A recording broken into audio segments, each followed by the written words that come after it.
În episodul de astăzi ne vom uita la cele mai horror poze de pe internet și vom afla istoria creepy din spatele lor. Aceasta este partea a doua, băi și fete, pentru că am văzut că v-a plăcut foarte mult prima parte și după cum puteți vedea, uitați-vă ce poză urmează. Poza Shadow Woman. Deci bănuiesc că 100% ați văzut poza asta măcar undeva. Eu cred că am văzut-o de minim 100 de ori pentru că este foarte folosită atât pe foarte multe site-uri cât și pe YouTube, fraților, în foarte multe thumbnail-uri. Cred că și eu am folosit-o în vreun thumbnail de-al meu sau ceva de genul. Haideți să vedem dacă este reală sau nu și care-i treaba cu poza asta, pentru că mi se pare foarte tare că are o explicație. Poate, adică stau să mă gândesc, nu cred că era ceva de lumină într-un fel, adică acolo să fi fost o persoană normală și să fi bătut lumina prost și să fi ieșit așa, nu știu ce să zic, hai să vedem. Shadow Woman, uitați-vă, n-are cum ești de bun, n-are cum, uitați-vă că îi se văd ochii, adică băi, stai, lumina a bătut numai pe piele și pe ochi, nu, adică până la urmă, uitați-vă. On July 10th, 2020, Reddit user Grizzly Panda 5 uploaded an unsettling image Mamă, numai din 2020, băi și fete, wow! Mamă, deci atât de... Mă, eu gândeam că e de o tonă de timp, frate.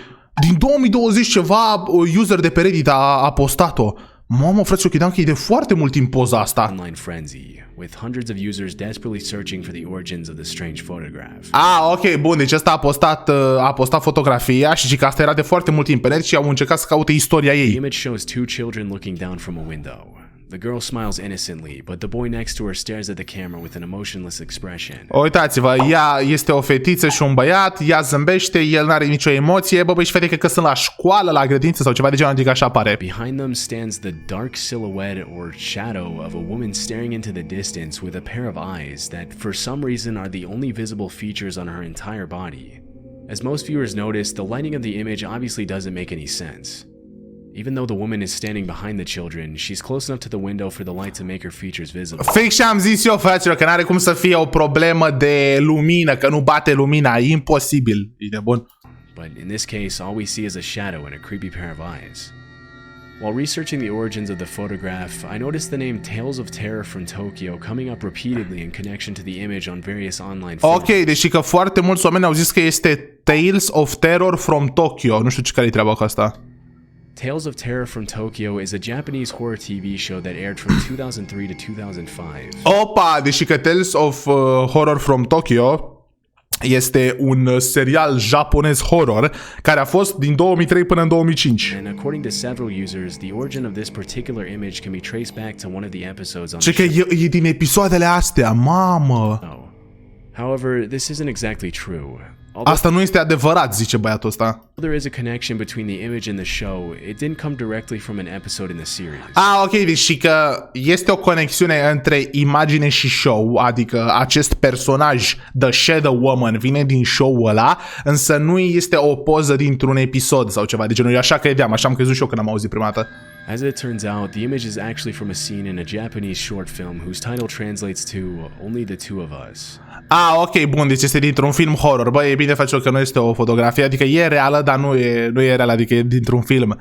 Dintr-un film japonez care se traduce Doar noi doi. Only the Two of Us was released in 2005 as a spin-off to the original Tales of Terror from Tokyo series. În 2005, care este un fel de... Ok, frate, bun, deci asta este un short film din 2005, un scurtmetraj horror, care se bazează iară pe acest serial din Japonia, Tales of Terror from Tokyo. And follows the story of a high school tutor and her student who find themselves trapped in a series of disturbing paranormal events.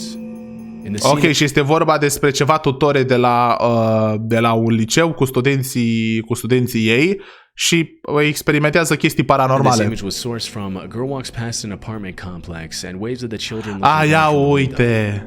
Seconds later, the mysterious shadow. Oh my god.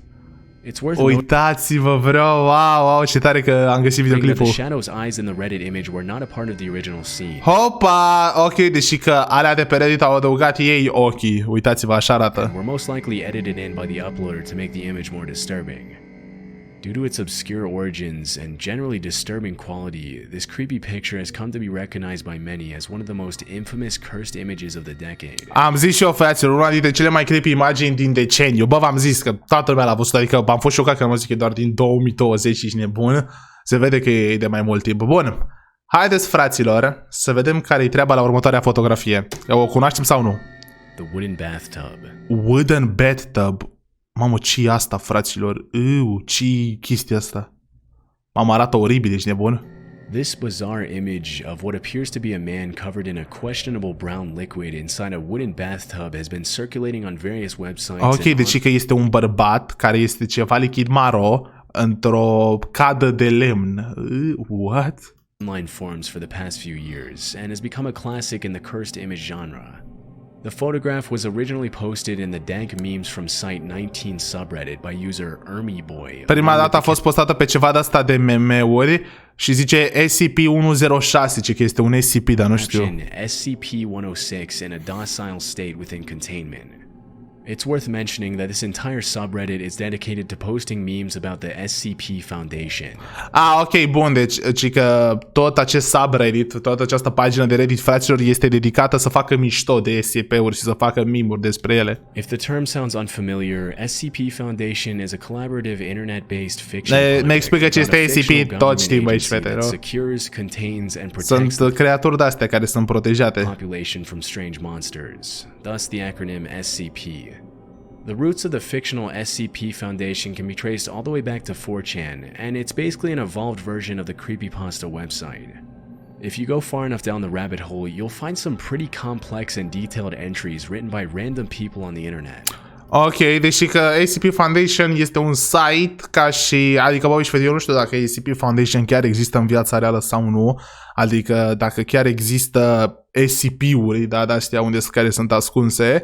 Dar ăsta, site-ul este ca un creepypasta, un site de creepypasta, unul să mai complex, că toate sunt SCP-uri, uite SCP-049 și se aici foarte multe detalii. The website is that anyone can get an account on the SCP wiki and write a horror story about a fictitious monster framed as an entry in the agency's database, which is a big part of the reason why SCP Foundation has gained such a massive following. Ok, deci că oricine poate să creeze o poveste. The database is given a number to classify it, and according to the website, SCP-106 corresponds to a character known as the Old Man. Bun, SCP-106 este cunoscut sub numele de The Old Man, bătrânul. As the name suggests, SCP-106 is described as an elderly humanoid that has the power to corrode anything it touches. In the SCP lore, the old man is usually depicted with a layer of brown mucus-like liquid. Bun, și asta are un mucus maro pe el, ați văzut și voi. Reference to the character in the original image posted on Reddit. Care seamănă foarte mult cu asta. Anything about the man portrayed in the wooden bathtub image, there seem to be several clues across various websites as to where the picture was taken. Ce că și haideți să vedem unde a fost făcută fotografia sau a fost făcută în calculator. Hai să vedem. On a Russian social media website called VK, which is similar to Facebook, a user named Alexander Belikov posted an image of himself submerged in a brown liquid in a wooden tub. Obviously, the pictures were taken from different angles, but based on the shape of the tiles on the walls, the wooden bathtub, and the overall aesthetic of the room, it's highly likely that the two images were taken in the same location. Bă, eu nu cred, fraților, fiți atenți. Bă, eu nu cred așa ceva. Uite, deci băiatul ăsta zice că, uite, a intrat pe ceva site rusesc și l-a găsit pe băiatul ăsta care făcea caterincă și făcea postări. Uite, era cu lichid de ăsta. Și zice că erau făcute în același loc. Eu nu cred, ești nebun. Uitați-vă că aici sunt mai multe pătrate, nu știu. Nu, eu nu cred că sunt făcute în același loc. According to Alexander Belikov's post, this image was taken in some sort of spa or healthcare center in Poland, where one of the available therapeutic procedures is to be submerged in a bathtub full of mud that's heated up to 100 degrees Fahrenheit. Ok, bun, dar terapie cu nămol, asta am mai auzit și eu, ci că e ceva terapie cu nămol, dar nu cred, bro. N-arăți așa de la terapie cu nămol. Nu, fraților, nu. Bă, și ăsta de ce a mințit? Ăsta a zis că el, da, chiar e poza făcută în același loc. Dar nu-i poza făcută în același loc, băi și fete.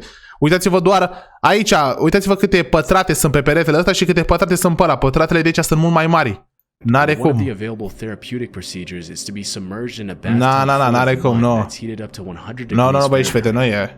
This type of treatment is Dar la de ce am mințit, bro? La fraierii pe ăsta, bă, eu nu cred că ești de bun, e zero șanse. Not uncommon in the holistic space, and in the past couple of decades, mud therapy has become pretty popular due to its multiple health benefits. Bun, terapia cu nămol am mai auzit și eu de aia, v-am zis. Although this image has been creeping people out since its original upload, it's really just a picture of a man taking a mud bath at a holistic health center.